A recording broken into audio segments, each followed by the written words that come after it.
सिवाय गया है पुलिस स्टेशन। दो दुनिया एक दिल सीरियल के आज रात के एपिसोड में आप सबको देखने को मिलने वाला है कि सिवाय काफ़ी परेशान है और उसके हाथों में पेपर है कि 7 दिनों के अंदर उसका पुश्तैनी मकान ढहा दिया जाएगा, तोड़ दिया जाएगा और उस पर कब्जा कर लेंगे बलदेव। और वो उस पेपर को लेकर जाने वाला है पुलिस स्टेशन और इंस्पेक्टर को कहेगा कि सर देखिए सर, ये बलदेव ने हमें ये नोटिस भेजा है कि 7 दिन के अंदर वो हमारी प्रॉपर्टी पे कब्जा कर लेगा। तो इंस्पेक्टर खुद पूछते हैं कि अब तुम क्या करोगे सिवाय? तो सिवाय पलट कर जवाब देता, हम लड़ेंगे और क्या करेंगे, वो हमारा पुश्तैनी मकान है, हम उसको इस तरीके से नहीं जाने देंगे और 7 दिनों के अंदर हम कुछ ना कुछ ज़रूर इंतजाम करेंगे। वहीं पीछे एक कांस्टेबल खड़ा होता है जो सिवाय को पीछे की तरफ से घूर रहा है।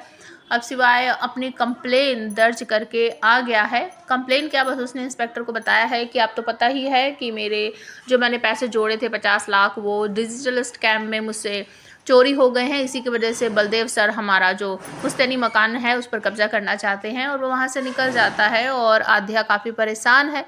उसका भाई विवान कमरे में आ जाता है और रूही का फ़ोन उठाकर वो चेक करने लगता है कि कहीं तुम सिवाय से बात तो नहीं कर रही हो, और वो मना करती कि नहीं मैं ऐसा कुछ नहीं कर रही। तो वो रूही का फ़ोन छीन लेता है और कहता है इस पर तो लॉक लगाया, खोलो खोलो खोलो।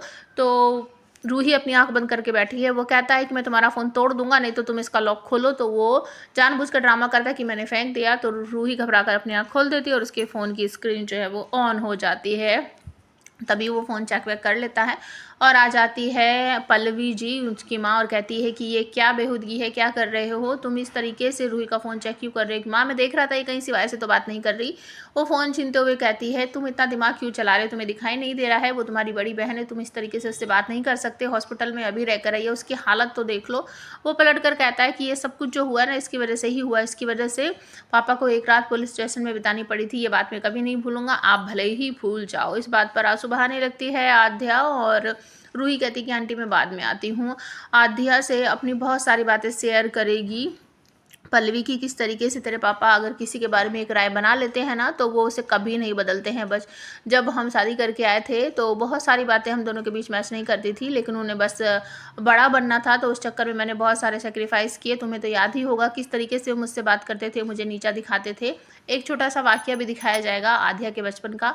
और उसके बाद पल्लवी जी माफ़ी मांगी कि मुझे माफ़ कर दो, मैं अपनी ज़िंदगी में इतना बिजी हो गई कि मैंने कभी तुम्हारी तरफ ध्यान ही नहीं दिया। तो मुझसे वादा करो कि मुझसे कोई भी बात नहीं छुपाओगी, ए टू जेड जो भी बातें होंगी वो सारी मुझे बताओगी। और वो कहती है कि ठीक है मम्मा, मैं आपसे सब कुछ शेयर करूँगी। दूसरी तरफ फ़ोन पे एक मैसेज आता है सिवाय के पास। सिवाय उसे पड़ रहा है कि 7 दिन के अंदर तुम्हारा पुश्तैनी मकान हमारा हो जाएगा। और सोनम पतंग को पकड़ने के लिए उसके पीछे भागी भागी जा रही है और एक जगह जाकर वो सीढ़ी मिलती है उसे, तो वो सीढ़ी के ऊपर चढ़ जाती है, अपना फ़ोन वहीं नीचे रख देती है कि मैं इस पतंग को लेकर आऊँगी, और कोई उस सीढ़ी को उठाकर चला जाता है और वो ऊपर ही लटकी रह जाती है। उसका पति सनी भागा आता है, कहता है सोनम सोनम जी ये क्या हुआ, आप पतंग की तरह ऊपर कैसे लटक गई, आपको कौन लटका कर चला गया? तो वो कहती है सूरज जी जल्दी से कोई सीढ़ी लाओ, हमें नीचे उतारो, हमें पकड़ो, हम मर जाएंगे, हमें बचा लो।